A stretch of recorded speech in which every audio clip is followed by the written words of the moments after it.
Bapak dan Ibu sekalian, nih saya harus ngakuin, saya rada senewen karena saya nggak punya pantun. Saya nggak punya pantun, dan daripada saya bikin pantun maksa dan memalukan diri sendiri, saya akan langsung ke pidato saya. Tapi saya mau protes tuh ke staf saya, ini kita kayaknya harus bikin pantun nih. Kalau perlu bikin pantun untuk setahun ke depan kita taruh di ya. Oke.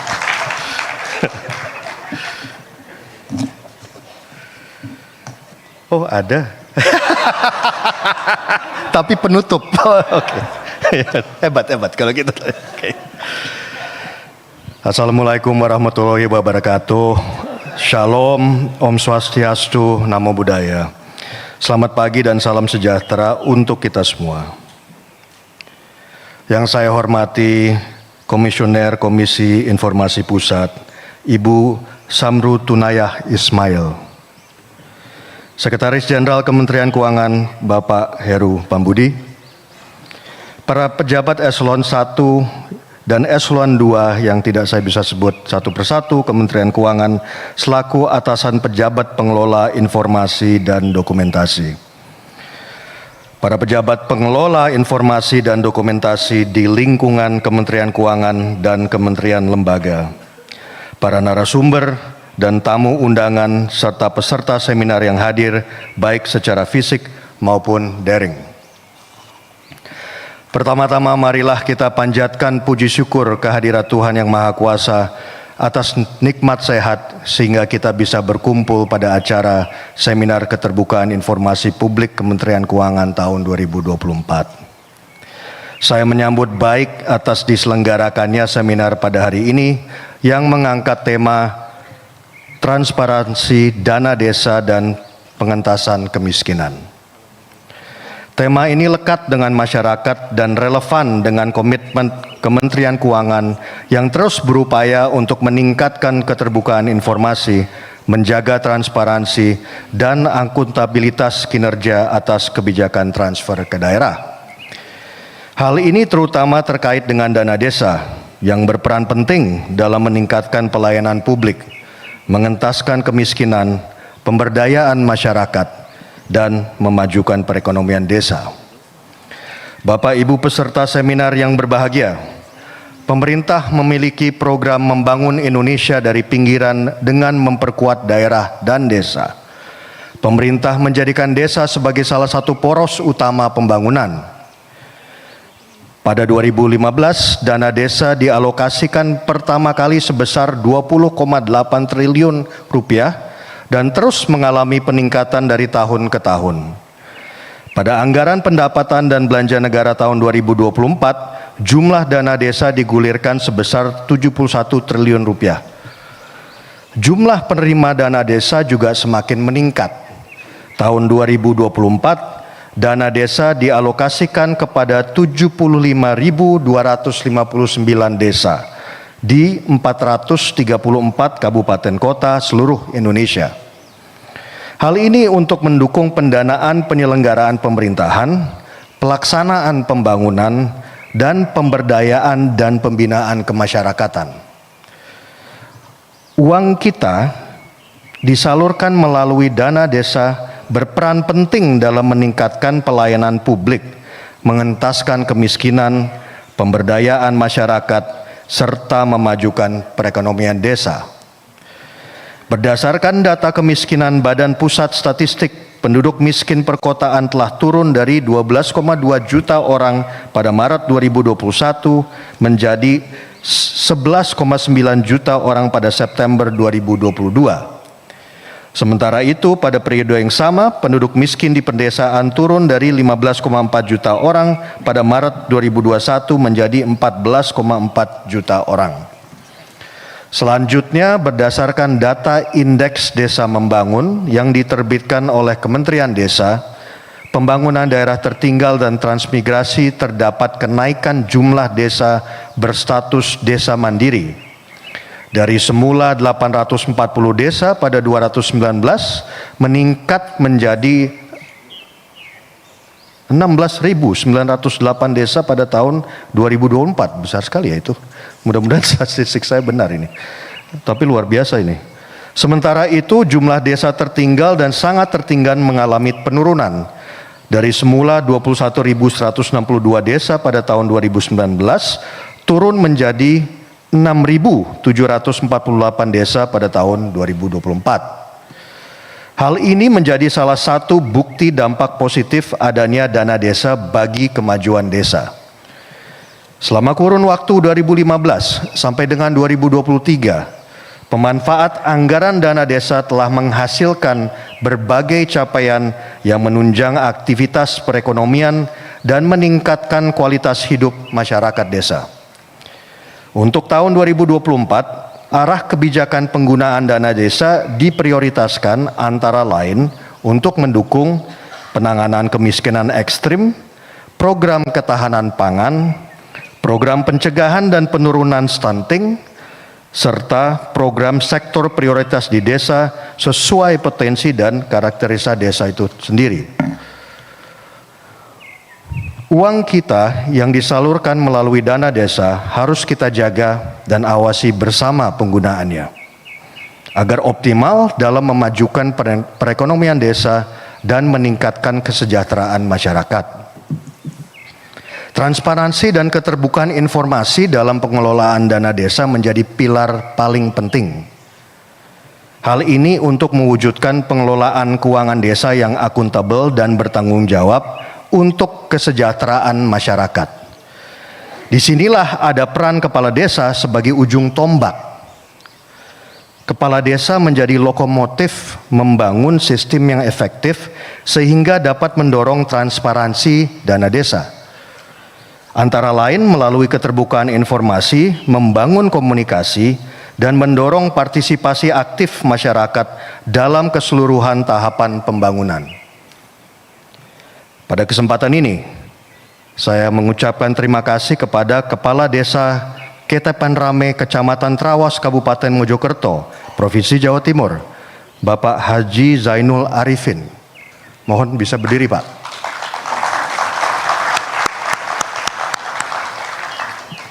Bapak ini sebagai pemimpin yang memajukan desanya saya anggap pahlawan bangsa, Pak. Saya yang harus belajar ke Bapak kayaknya. Desa Ketapan Rame menjadi salah satu contoh desa yang berhasil mengelola dana desa. Selain berhasil mendapatkan alokasi kinerja pada tahun 2023, Desa Ketapan Rame juga memperoleh penghargaan dari Kementerian Pariwisata dan Ekonomi Kreatif sebagai Desa Wisata Terbaik 2023 dalam Anugerah Desa Wisata Indonesia 2023. Saya berharap melalui seminar ini dapat meningkatkan pemahaman dan kepercayaan publik terhadap pengelolaan dana desa yang transparan dan akuntabel. Seminar ini juga diharapkan dapat mendorong partisipasi masyarakat dalam mengawal uang kita yang disalurkan melalui dana desa dengan ikut mengawasi dan melaporkan apabila terjadi penyelewengan. Dengan keterbukaan informasi dan transparansi, kita dapat memberdayakan masyarakat untuk berperan aktif dalam memastikan penggunaan dana desa yang tepat sasaran dan bebas dari korupsi. Kepercayaan publik terhadap institusi Kementerian Keuangan dapat terjaga apabila kita semua memahami urgensi keterbukaan informasi publik yang juga merupakan salah satu hak dari masyarakat. Pada kesempatan ini saya ingin mengingatkan kembali agar kita, khususnya insan Kementerian Keuangan, untuk terus bergerak mewujudkan Kemenq 1, Kemenq terpercaya. Publik perlu mampu mengakses beragam informasi mengenai apa yang dikerjakan para pejabat publik, dari mana sumber anggarannya, bagaimana anggaran itu dikelola, apa dampak dari alokasi anggaran yang diputuskan, dan lain sebagainya. Keterbukaan informasi publik dapat dilakukan dengan menyediakan portal yang mudah diakses. Dengan adanya informasi yang mudah diakses, masyarakat dapat terlibat langsung dalam tahapan pembangunan. Mulai dari proses perencanaan, pengambilan keputusan, pengawasan pelaksanaan, dan evaluasi hasil pembangunan. Kepercayaan publik dapat meningkat ketika masyarakat bisa mengamati bagaimana uang yang mereka setorkan dalam rupa pajak dikelola. Dengan memahami dan melihat langsung bagaimana pajak dialokasikan untuk kepentingan masyarakat, kesediaan publik untuk menjadi pembayar pajak yang patuh dapat meningkat. Pada akhirnya berdampak pada penerimaan yang lebih besar. Keterbukaan informasi publik juga dapat mendukung pertumbuhan ekonomi melalui sisi investasi. Musuh besar investasi adalah ketidakpastian. Keterbukaan informasi publik memberi peran dalam menekankan faktor ketidakpastian dalam hal investasi.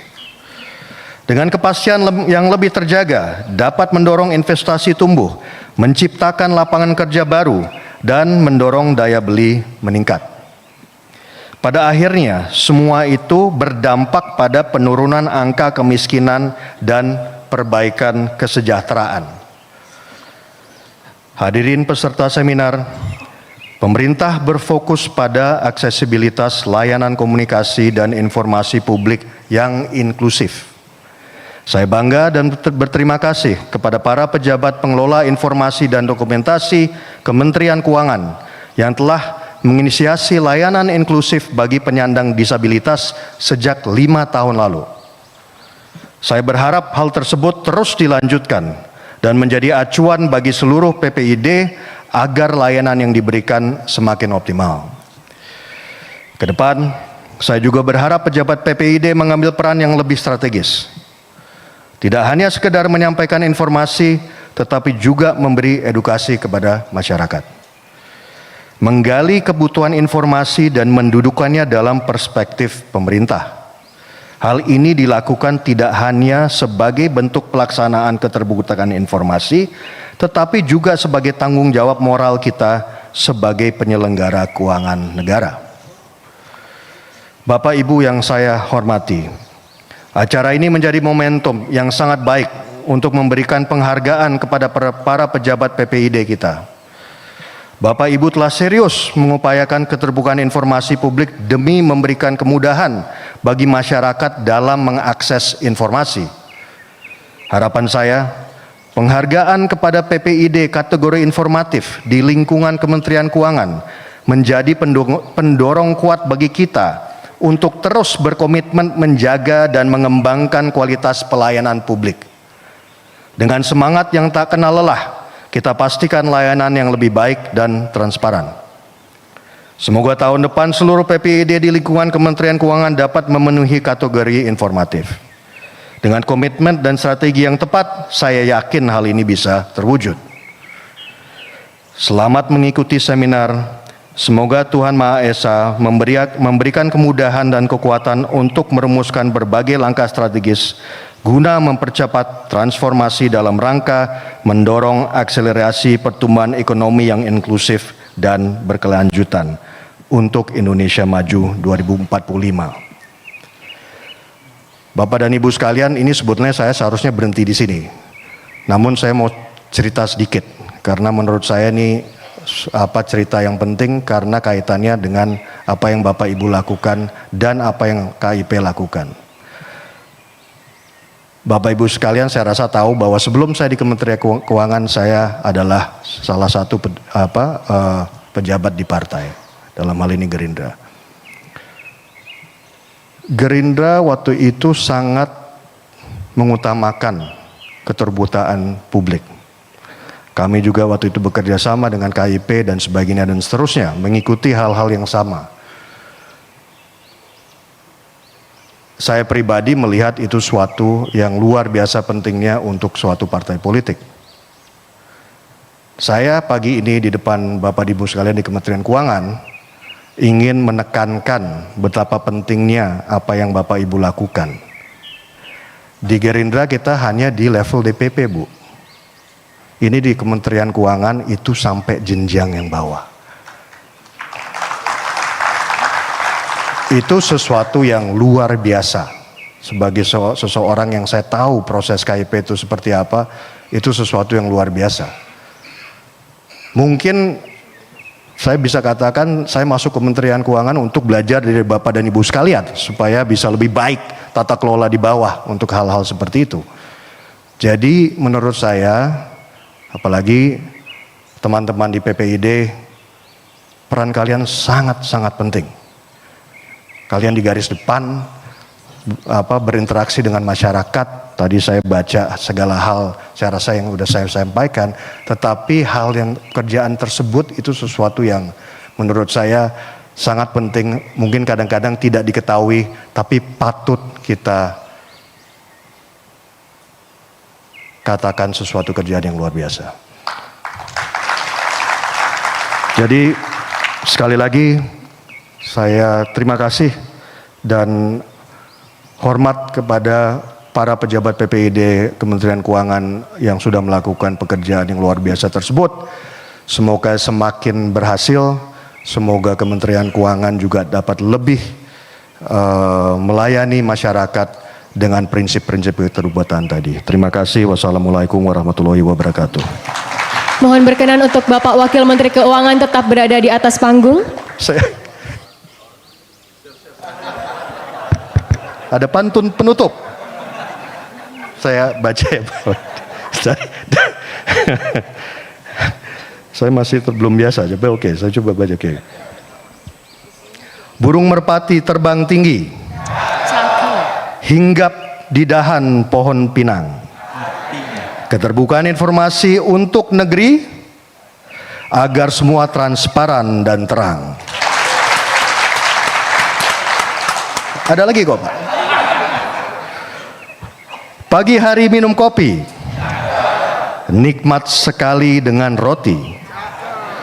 Informasi terbuka bagi rakyat pasti membangun kepercayaan penuh arti. Terima kasih Bapak atas arahannya. Mohon berkenan kepada Bapak Wakil Menteri Keuangan untuk tetap berada di atas panggung karena agenda selanjutnya kita akan memasuki penganugerahan kepada PPID tingkat 1 dan PPID tingkat 2 yang telah berhasil meraih kategori informatif.